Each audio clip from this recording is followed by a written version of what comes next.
Bismillahirrahmanirrahim. Assalamualaikum warahmatullahi wabarakatuh. Perkenalkan, kami dari kelompok 10 yang beranggotakan Feraldi Fadzalim, yaitu saya sendiri, bersama dengan dua teman saya, yaitu Muhammad Farhan Abimanyu dan Yehezkiel Krisyanto. Di sini kami akan membahas tentang sumber pembiayaan hutang. Nah, sumber pembiayaan hutang ini sangat penting untuk perusahaan kecil karena perusahaan kecil itu sangat bergantung pada modal hutang untuk memulai dan memberi makan bisnis mereka yang sedang berkembang. Lalu alasan pemilik bisnis mempertimbangkan untuk meminjam uang itu ada di antaranya meningkatkan tenaga kerja dan atau inventaris perusahaan untuk meningkatkan penjualan, mendapatkan pangsa pasar, membeli peralatan baru, membiayai kembali hutang yang ada, manfaatkan diskon tunai, membeli gedung tempat bisnis berada, membangun hubungan dengan pemberi pinjaman, hutang pensiun yang dipegang oleh kreditor non-relationship, serta meramalkan penurunan bisnis. Nah, jika masih ada yang belum dipahami dari 9 poin ini, nanti bisa ditanyakan pada sesi diskusi. Lalu kita masuk ke sumber modal hutang. Yang pertama ada bank umum. Nah, bank umum atau bank komersial ini adalah jantung dari pasar keuangan. Untuk pemilik usaha kecil, bank ini merupakan pemberi pinjaman pilihan pertama, terutama saat perusahaan mereka sedang tumbuh. Nah, untuk bank umum ini ada beberapa pinjaman yang ditawarkan. Yang pertama ada pinjaman jangka pendek. Nah, di pinjaman jangka pendek ini ada hutang komersial atau hutang bank tradisional, yaitu bank memberikan pinjaman kepada pemilik usaha kecil tanpa mengharuskan dia untuk menjaminkan jaminan khusus untuk mendukung pinjaman jika terjadi gagal bayar. Lalu yang kedua ada jalur kredit. Nah, jalur kredit ini merupakan pinjaman jangka pendek dengan batas yang telah ditentukan sebelumnya yang menyediakan arus kas yang sangat dibutuhkan untuk operasi sehari-hari. Lalu yang ketiga ada floor planning. Nah, floor planning ini merupakan bentuk pembiayaan yang sering digunakan oleh pengecer barang-barang mahal yang mudah dibedakan satu sama lain. Biasanya dibedakan dengan nomor seri, contohnya seperti mobil, kendaraan rekreasi, kapal, dan peralatan utama di pabrik. Nah, selain pinjaman jangka pendek, ada juga pinjaman menengah dan jangka panjang. Untuk pinjaman menengah dan jangka panjang, yang pertama ada pinjaman berjangka. Biasanya pinjaman berjangka ini tanpa jaminan. Jadi bank itu memberikan pinjaman ini kepada bisnis yang riwayat operasi sebelumnya menunjukkan kemungkinan pembayaran yang tinggi.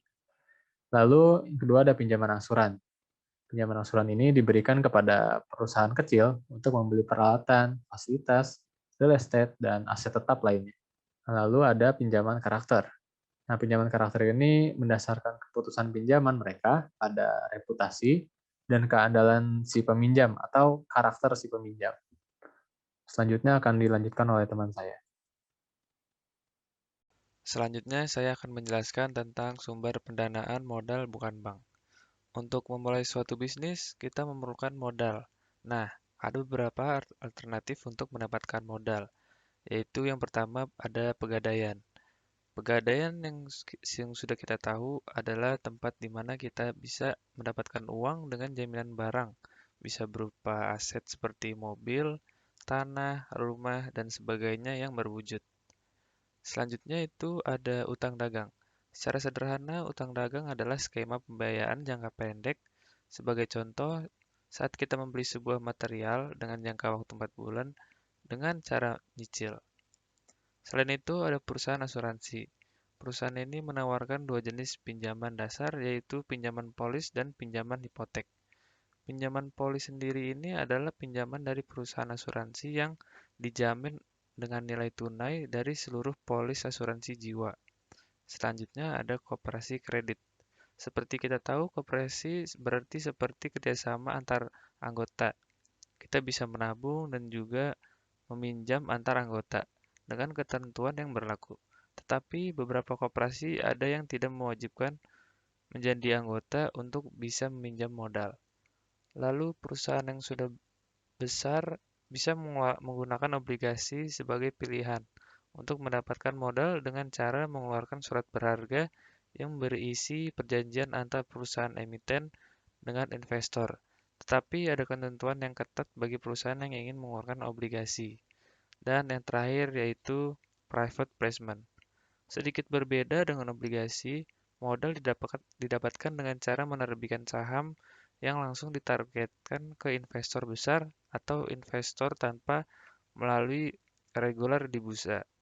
Ketiga, sumber pendanaan modal internal. Yang pertama ada anjak piutang.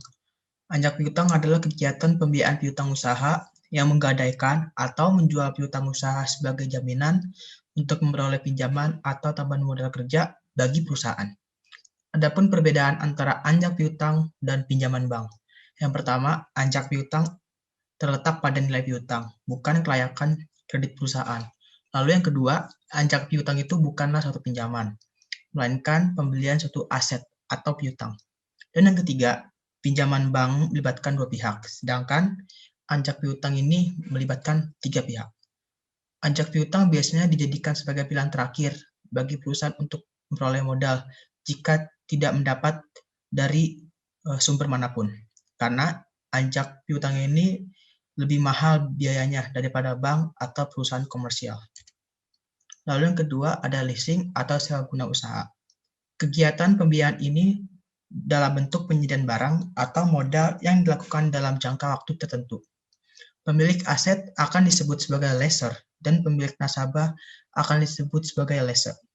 Pihak lessor akan menyediakan barang atau modal yang dibutuhkan oleh pihak lessor untuk operasional produksi perusahaan. Sebagai imbalannya, maka pihak lessor harus melakukan pembayaran kepada lessor dengan cara dicicil. Yang ketiga, pembiayaan dengan kartu kredit. Pembiayaan dengan cara ini cukup simpel, karena perusahaan hanya perlu menggesek kartu kredit untuk memperoleh barang ataupun hal-hal yang dibutuhkan oleh perusahaan sebagai modal produksinya.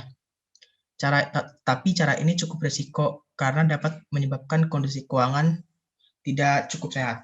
Tapi cara ini paling praktis di antara pembiayaan perusahaan yang lain. Sekian dan terima kasih.